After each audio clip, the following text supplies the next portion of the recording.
You're Human and You. Written by Matt Maxtblick. Chapter 1. Descent into Hell. I was brought back to the world of the living by someone throwing a bucket of ice water in my face. Sputtering and coughing, I jerked awake. Blinking water from my eyes, I looked around, trying to get my brain working again. As I wiped water from my face with my hand, I noticed that I was no longer in the desert. While I could consider that a very good thing, my new environment was much more intimidating. I was currently in a large, dark room that was filled with metal crates and cages. It looked like some form of shipping compartment. The ground I was lying on was metal and cold. I could feel it vibrating softly beneath my body. Whatever this place was, it was moving, and fast. I was instantly reminded of a train. Shifting my legs underneath me, I sat up slightly.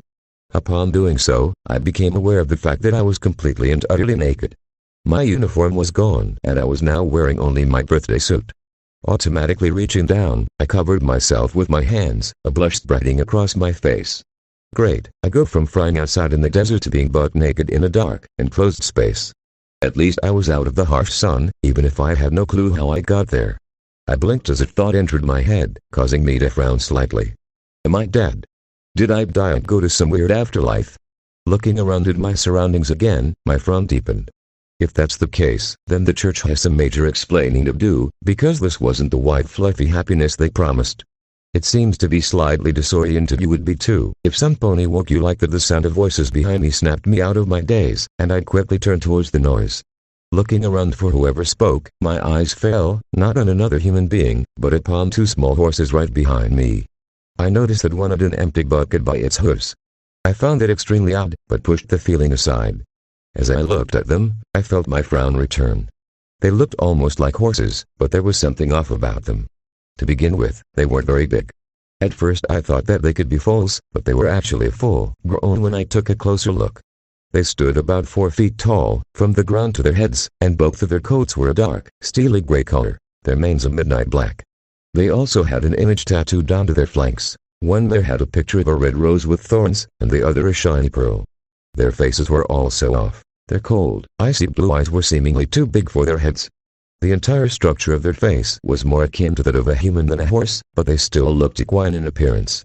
I couldn't really explain it very well, it just looked wrong, and the more they stared at me, the weirder I felt. He's better looking than most of the drags we'd find wandering the desert, one of the horses said, leaning in towards the other and speaking in a hushed, feminine tone. My eyes widened in shock at that. They're speaking, they're actually talking. As my brain tried to process what it was seeing, the other horse replied. Most definitely as they spoke, they never took their eyes off at me. I just sat there, staring at them, agape. Talking horses. I'm sitting in a metal room with talking horses. It was official. I was dead, and this was some weird, twisted plane of limbo. I opened my mouth to say something to the freaky dude before me, but no sound came out. Instead, pain lanced through my throat, causing me to wince. Great, apparently my newfound muteness followed me into the afterlife. Just what I fucking need. As I sat there, grumbling about my misfortune, one of the horses straightened up and nickered softly. All right, she said, quickly turning and trotting towards one of the cages. Enough standing around. Let's get him caged up and stored with the others. I perked up at that. What? Caged up? Others? What is she talking about? I stared at them in confusion, trying to understand what exactly was going on. My eyes widened in shock as the forehead of the mare standing by the cages started to glow. As light slowly emanated from it, I looked on in awe. Is that a horn? I didn't have long to stare, as I was quickly lifted into the air by some unknown force. Struggling in vain, my wrists were quickly bound together by thick strands of rope, and a cloth gag was shoved forcibly into my mouth before wrapping tightly around my head. Afterwards, I was deposited, none too gently, into an awaiting cage. Still fighting off the dizziness that accompanied my sudden movement, I felt the cage being lifted into the air. As the cage moved, I tried to reorient myself into a more comfortable position, but unfortunately the cage itself was too small. I was now stuck upside down, with my ass in the air. The cage dropped to the ground with a loud thud, which caused the entire cage to reverberate as metal hit metal. I grunted in pain as the back of my head slammed into the steel floor of the cage. Once the stars stopped dancing in my vision, I forced my head up slightly and glanced around at my new surroundings. I was sitting at the end of a row of cages, each one with a human in it. The one right next to me contained a man. His wrists were bound, his mouth gagged, and he was naked as well. Unlike me, however, he was sitting upright. Lucky bastard. I squinted my eyes and took a closer look at him. There was something wrong with the way he looked, but I couldn't quite put my finger on it just yet. Something about the nose, or maybe the eyes. I didn't really care though. At the moment it was just a relief to see another human here beside me, wherever here was. Looking down the row of cages, I saw that each human was in the same situation, bound, gagged, and naked. Some were just sitting there, staring off into the distance, others were smashing their shoulders up against the bars of their cages, their cries muffled by their gags. It reminded me of something that a feral animal would do when trapped, not an intelligent human. What's going on here? I could see that some of the humans were male, and others were female. Wait, female. Naked females. Great, now I'm blushing with my ass in the air. While I was lying there, extremely bothered, another horse entered the compartment and approached the first two. By the look of its build, I would hazard a guess that this one was possibly male. Pearl, Rose, how is our new addition doing? He asked, glancing over at me. Unlike the first two horses, his coat was a deep red color, and his mane was black. He stared down at me with cold, icy blue eyes that seemed to freeze my very soul. I stared back up at him, swallowing thickly through the gag. I don't like where this is going. So far, so good. One of the mares, Rose, if I'm going by the picture on their asses, said, flipping her mane out of her eyes. He didn't attack us on sight, so that's a plus. In fact, he seems kind of docile. He should fetch us a decent price once we reach Candlelit, the other one, Pearl, said, leaning down to look in the cage at me. It'll probably help that he's better looking than what we usually find. I just stared up at her with a blank expression, trying to register some of what was just said. Did she just call me good looking? I didn't know what she was comparing me to, but a looker I aimed. I was that antisocial kid that was getting facial hair and acne in the 5th grade, and it had followed me all the way to college. If I'm one of the better looking humans they've seen, then they couldn't have been looking very hard. My gaze drifted over to the male human next to me as I mused. I scrunched up my face as I studied his appearance. I'll admit, he wasn't the best looking bloke I have ever seen, but then again, I wasn't one to go around judging others' appearances. He might be considered decent looking to someone. Okay, I was lying through my teeth. He had a face only a mother could love. He was ugly with a capital UGLY. He's also quite muscular, a fourth voice chimed in. By the looks of it, his muscle tone is decent. Tearing my gaze away from Mr. Ugly beside me, I glanced around for the source of the nude voice. Another mare floated over, hovering in the air thanks to a pair of wings on her sides. I rolled my eyes and groaned slightly. She was a Pegasus. You know what? I'm actually not that surprised anymore. Unicorns and magic and Pegasi, oh my. Wherever I was, it most certainly wasn't Kansas. Or home for that matter. Hell, I didn't even think I was on Earth anymore.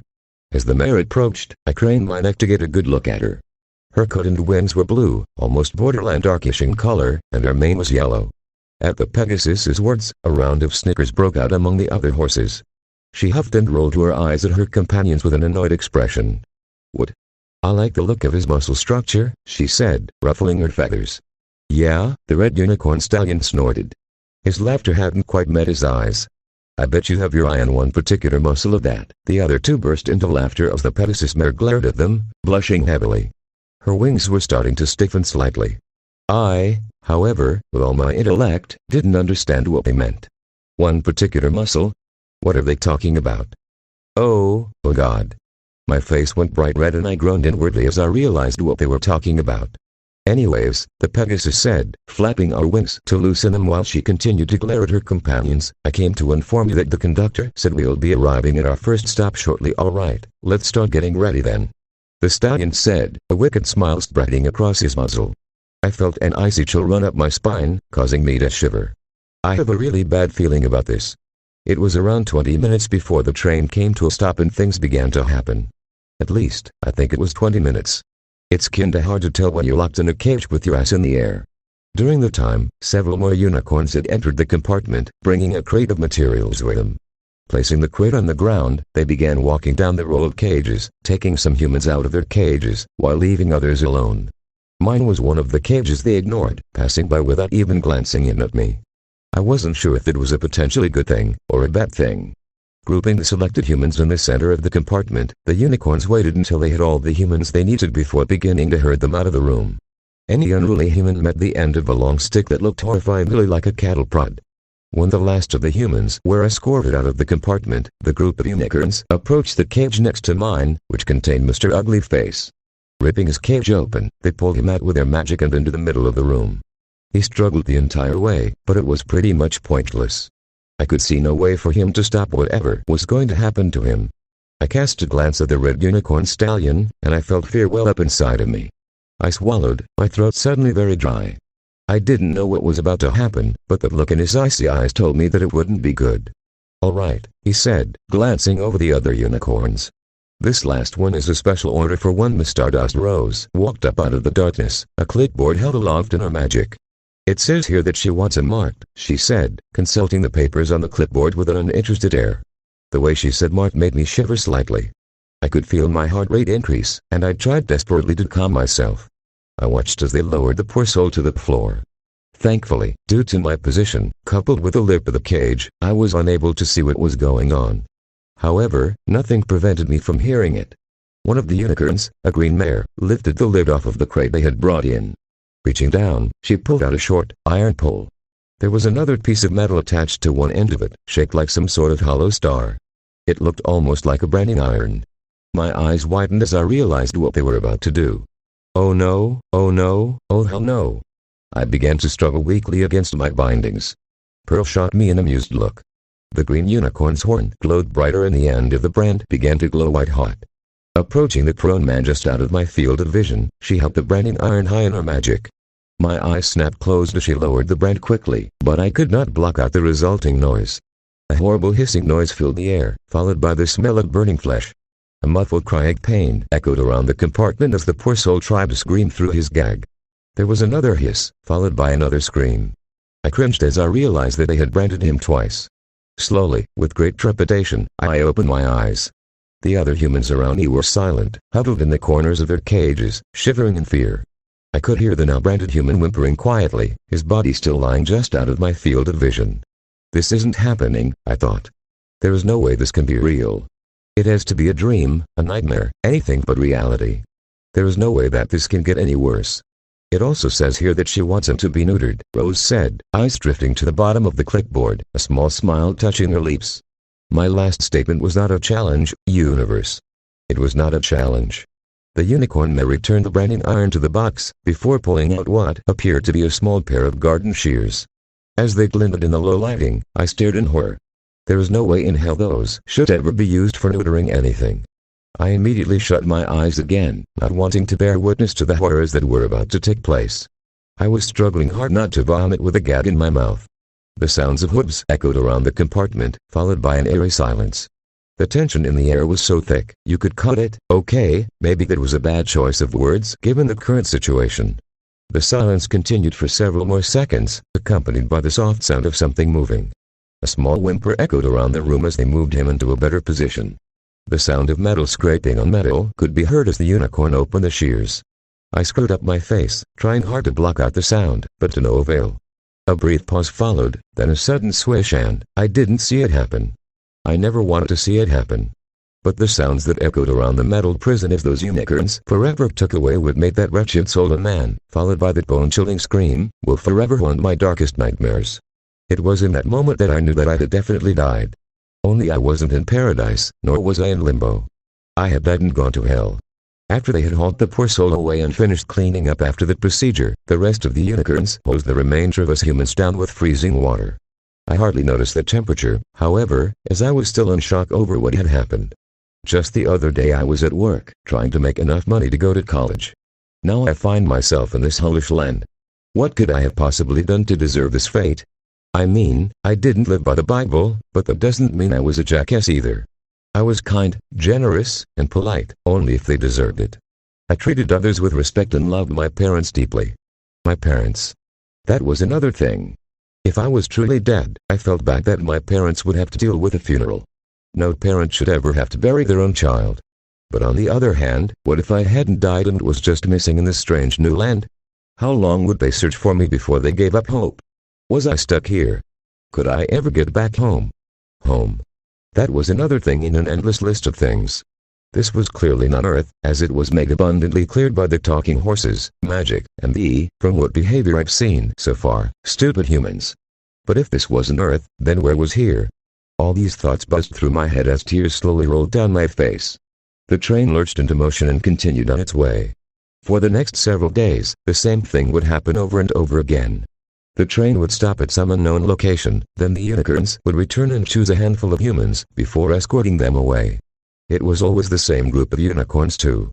This caused me to believe that they were all probably part of the large group of horses that captured and sold humans. Some of the humans would require branding, and others were required to be neutered or sped. I'm not even going to go into the details of the particular process, but believe me, it was not pretty. The unicorns would sometimes bring more humans on as well, stuffing them into the many empty cages that were stacked in the compartment. It may have been luck, or not, but they never bothered me during these events. It seemed that they had other plans for me. What those plans were, I had no idea, but I was not looking forward to them. After completing the procedure, the unicorns would then hose all the remaining humans down with a blast of frozen water and the train would be on its way again. At first I didn't understand why they were spraying us with the icy water, but after a few days I finally understood. Let's just say that it had something to do with the fact that there was no bathrooms in the cages. At least I had the common sense to do my business in a corner of my cage, having, thankfully, managed to right myself. Most of the other humans, however, just did their business on themselves. Each time I saw this, I shuddered and cringed in disgust. Am I really the smartest human here? The horses fed us once a day, if we were lucky. At least, I think it was once a day. It was hard to tell when there was no accurate way to determine if it was night or day. I spent most of my time deep in thought, or sleeping, so I had long since lost sense of time.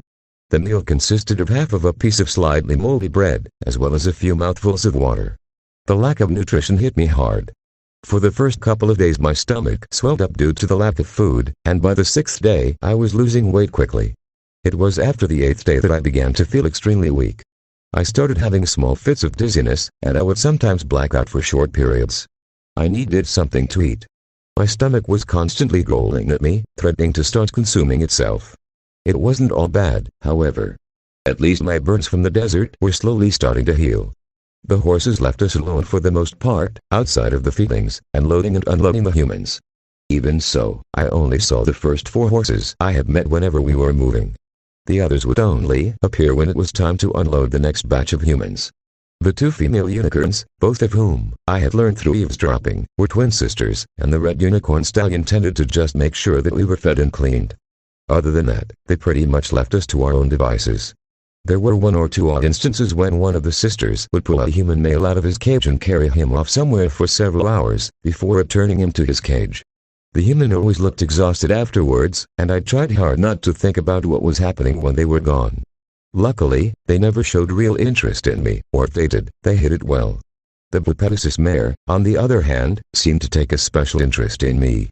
Since I had first arrived, she had spent more time around me than any other human.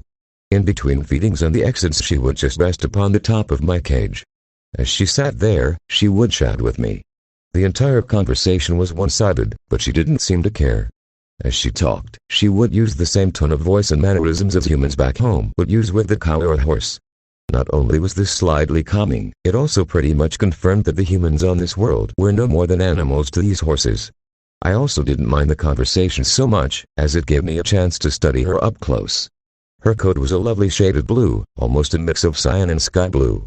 It had a soft texture to it, very similar to horses back home, only softer. I had startled her when I had first reached through the bars to stroke her, but when she saw I wasn't going to hurt her, she had let me run my fingers through her coat. She seemed to enjoy the feeling immensely, because it soon became routine. She would fly down onto my cage, I would reach up and give her a quick scratch, and she would talk to me about random stuff. She also had one of those weird tattoos on both her flanks. It appeared to be a sun, hidden partly behind several wispy clouds. I had ran my fingers over it and found that it had the same texture as the other fur around it. It appeared that the only difference between the mark and the rest of her body was the color. What the tattoo signified, or how she actually got it, I had no clue, but it did look kind of cool. The way it blended perfectly into the blue fur on her flank was almost hypnotic. Her mane and tail were a bright yellow color. They both had a kind of wind-tossed look to them, tangling and swirling around her head and shoulders. In fact, it looked like she hadn't touched a brush or comb in days. She probably didn't mess with them much, as her mane would just become messy again the next time she was flying through the air. Her eyes were a bright violet color and appeared to glow slightly, even in the dimmest of lights. They seemed to glimmer and sparkle as she talked, a smile on her face. All things considered, she was actually very pretty, as far as talking horses went. It was through these conversations that I learned that Pegasus Mare's name was Sunny Breeze, but most of her friends called her Sunny. She had been the one who had found me passed out in the desert when she was out scouting for more humans in the earlier hours of the morning, before the sun had risen. She had then carried me back to her benefactors, the Red Stallion and the twins. As the days went on, I soon realized that Sunny appeared to be very taken with me, which was fine with me because she would sneak me extra pieces of bread. On rare occasions she also managed to get me small pieces of apple when no one was looking. If it wasn't for her help, or the company she provided, I would have gone crazy aboard that hard train. It had been around 2 weeks since I was brought aboard the train by Sunny when we finally reached our final destination. I was awoken from a dreamless sleep by the sounds of doors opening and closing. I was dimly aware that the floor wasn't vibrating anymore. It took me a second to realize that meant the train had come to a stop somewhere.